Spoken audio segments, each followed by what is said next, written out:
the model and its dynamic nature. The fluid mosaic model describes the structure of the plasma cell membrane in eukaryotic cells. Proposed by Singer and Nicholson in 1972, this model explains how the membrane is not a rigid barrier, but a flexible dynamic layer that allows movement and interaction of its components. The plasma membrane is composed mainly of phospholipids, proteins, cholesterol, and carbohydrates, arranged in a way that provides both stability and fluidity. The term fluid refers to the movement of the phospholipid molecules within the bilayer. The phospholipids are not fixed in place. They move laterally, side to side, and occasionally flip-flop between layers. This fluid movement enables the membrane to self-heal, change shape, and allow proteins and other molecules to move within it. The fatty acid tails of phospholipids are responsible for this flexibility. Membranes with more unsaturated fatty acids are more fluid, while those with more saturated fatty acids are less fluid. The term mosaic describes the pattern of embedded proteins floating in or on the phospholipid bilayer. These proteins, which can move within the fluid layer, form a mosaic-like arrangement. Some proteins span the entire membrane, integral proteins, while others are attached only to the surface, peripheral proteins. This mosaic of proteins performs many essential roles such as transport, cell recognition, signal reception, and enzymatic activity.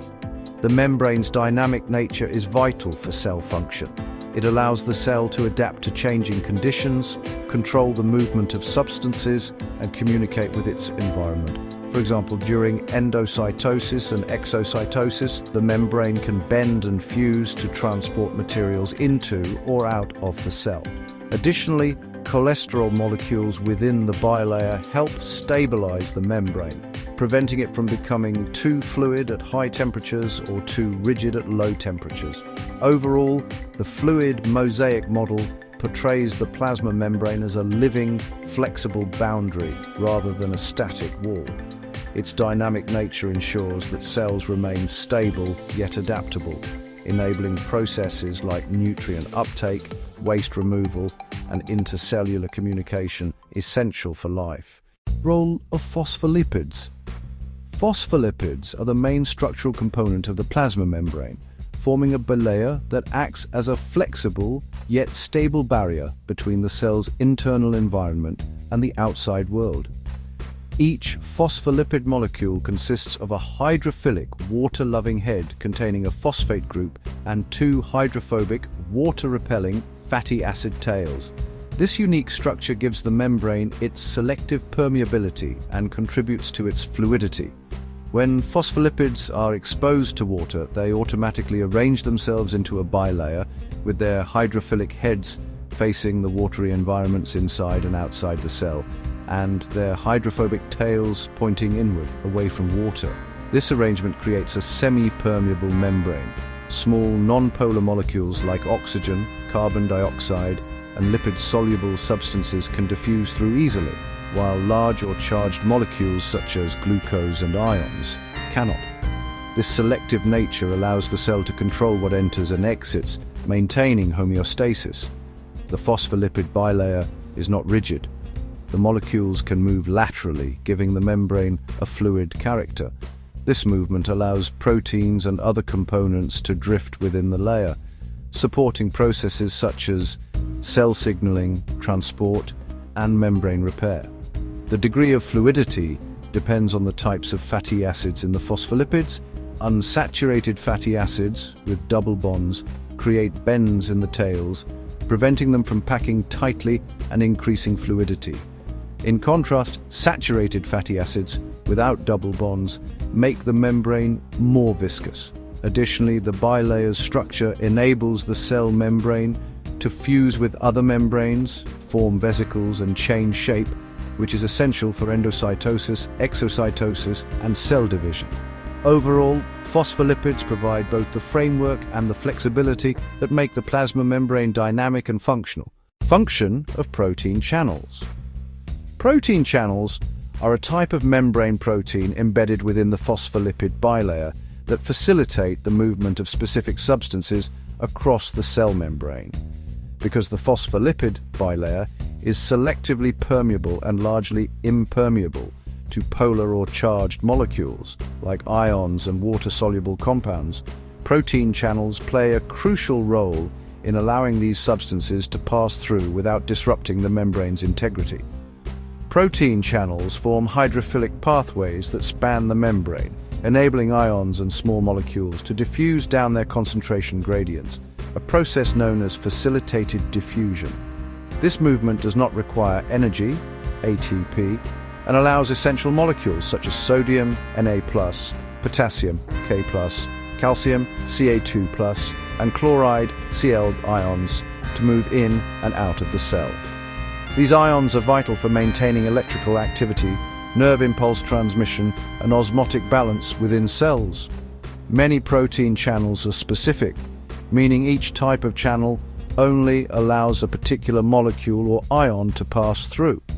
For example, aquaporins are specialized protein channels that permit rapid movement of water molecules across the membrane. Other channels are gated, meaning they open or close in response to certain stimuli, such as changes in voltage, voltage-gated channels, the binding of a molecule, ligand-gated channels, or mechanical pressure, mechanically gated channels. This controlled movement ensures that the cell can regulate internal conditions precisely and respond quickly to environmental changes. Role of receptor proteins. Receptor proteins are specialized membrane proteins that enable cells to detect and respond to signals from their environment. They play a key role in cell communication, also called signal transduction, by binding to specific signaling molecules such as hormones, neurotransmitters, or other chemical messengers.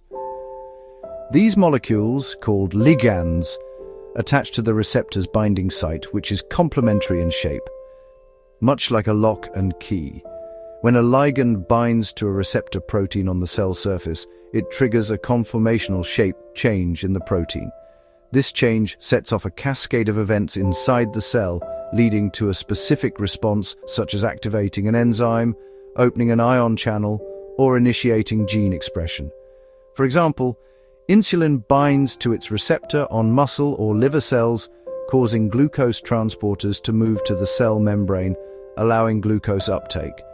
Similarly, neurotransmitters binding to receptors on nerve cells trigger electrical impulses that carry signals through the nervous system. Receptor proteins can be integral, transmembrane, or peripheral, depending on whether they span the membrane or are attached to its surface. Some receptors are linked to ion channels, while others activate secondary messenger systems inside the cell, such as cyclic AMP, CAMP. This indirect signaling pathway allows one signal molecule to cause a large, amplified cellular response. Cholesterol in membrane stability and fluidity. Cholesterol is a crucial component of the plasma membrane in animal cells, playing an important role in maintaining both its stability and fluidity. It is a lipid molecule with a rigid ring structure and a small polar hydroxyl, OH, group. Cholesterol molecules are positioned between the phospholipid tails in the bilayer, with their hydroxyl group near the hydrophilic heads, and their hydrophobic rings aligned with the fatty acid tails. This unique positioning allows cholesterol to interact with both the hydrophilic and hydrophobic regions of the membrane. Cholesterol's main function is to regulate membrane fluidity, preventing it from becoming either too rigid or too flexible under different temperature conditions. At high temperatures, cholesterol helps stabilize the membrane by restricting the movement of phospholipids, preventing the membrane from becoming overly fluid or leaky. At low temperatures, cholesterol acts as a spacer between phospholipid molecules, preventing them from packing too closely together and solidifying. This ensures that the membrane remains flexible and functional even when environmental temperatures fluctuate. In addition to regulating fluidity, cholesterol also contributes to membrane integrity. It reduces the permeability of the membrane to small water-soluble molecules and ions, helping the cell maintain homeostasis by controlling what can diffuse through. Cholesterol also provides mechanical stability, making the membrane less prone to tearing or deformation during movement, endocytosis, or cell division. Because plant cells lack cholesterol, they achieve similar effects using phytosterols, while prokaryotes do not have cholesterol at all. In animal cells, however, cholesterol is essential for ensuring that the membrane remains a balanced semi-fluid structure, not too rigid to hinder protein movement and not too fluid to lose its selective permeability. Function of glycoproteins in cell recognition and immune response. Glycoproteins are membrane proteins that have carbohydrate chains, glycans, attached to them. These carbohydrate chains extend outward from the outer surface of the plasma membrane, forming part of the glycocalyx, a sugar-rich coating that surrounds the cell. Glycoproteins play essential roles in cell recognition, communication, and protection, helping cells interact appropriately within multicellular organisms. In cell recognition, glycoproteins act as molecular identity markers, allowing cells to identify and communicate with one another. Each cell type has a unique pattern of carbohydrate chains, which functions like a biological fingerprint. This enables cells to distinguish self from non-self and to interact only with the correct partners. For example, during tissue formation, cells with matching recognition molecules can stick together to form specific tissues or organs. Similarly, glycoproteins on the surface of red blood cells determine an individual's blood group, A, B, AB, or O, as each type carries a distinct carbohydrate pattern. In the immune response, glycoproteins are vital for defense against pathogens. The immune system uses cell surface glycoproteins, especially the major histocompatibility complex (MHC) proteins, to help immune cells recognize whether a cell belongs to the body or is foreign. If a foreign cell or pathogen, such as a bacterium or virus, is detected, the immune system triggers an appropriate response to destroy it. For instance, white blood cells such as T lymphocytes bind to the antigen-presenting glycoproteins on infected cells to identify and eliminate them. Pathogens themselves often have glycoproteins on their surfaces that act as antigens, stimulating the production of antibodies by the immune system.